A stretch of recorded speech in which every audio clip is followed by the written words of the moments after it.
Hello friends, কেমন আছো সবাই? আশা করছি সবাই ভালো আছো। তো আজকে আমার বরের বার্থডে। তো দেখো কি করছি আজকে পুরা দিন আমি ওর সাথে। আর এখন রাত্র 12টা বাজে। ওকে একটা সারপ্রাইজ দিলাম, একটা কেক এনে।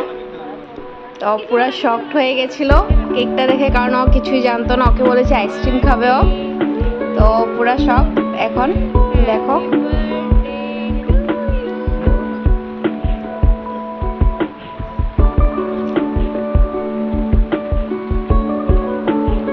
একটা ছবি তুলে নিয়েছি আমরা কেকের সাথে।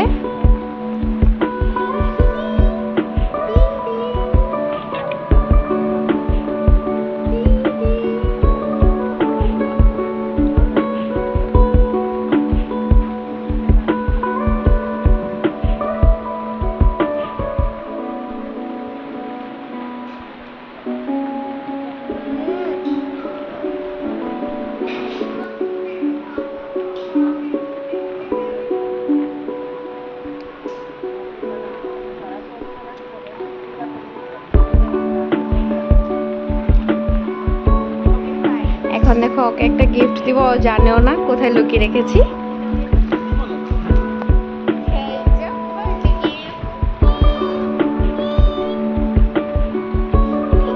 পুরাই শকড ছিল, কারণ ও কিছুই জানতো না, বাইরে গেছিল, তখন আমি লুকিয়ে রেখেছিলাম এখানে।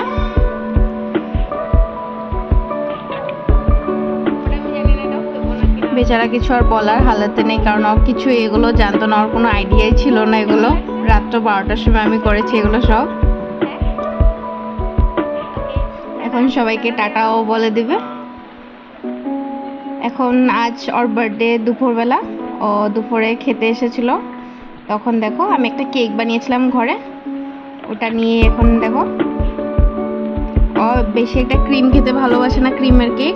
আমি এটা ঘরে বানিয়েছি, জাস্ট উপরে আমি 2-3টা ফুল দিয়ে ডেকোরেট করে দিয়েছিলাম।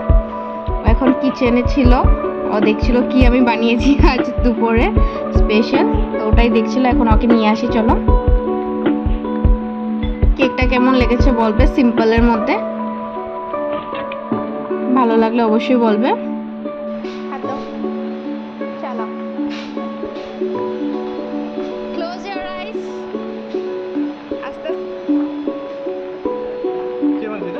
পুরা শকড হয়ে গেল, ভাবছে কি হয়েছে এটা।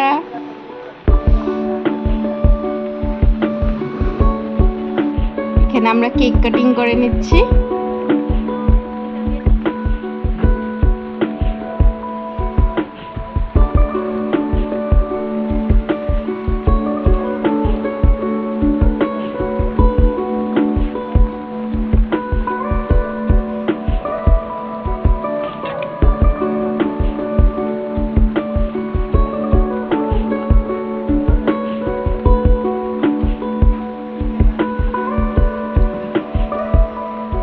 কেকটা অনেক ভালো লেগেছিল, তাই আবার ওকে খাইয়ে দিলাম পুরাটা কেকই।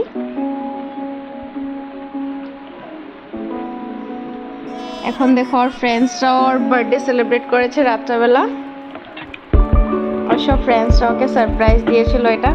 তো কেমন লাগলো অবশ্যই বলবে। ওর আরেকটা বার্থডে গিফট পেন্ডিং রইলো, সেটা আমি আরেকদিন আরেকটা ব্লগে শেয়ার করব।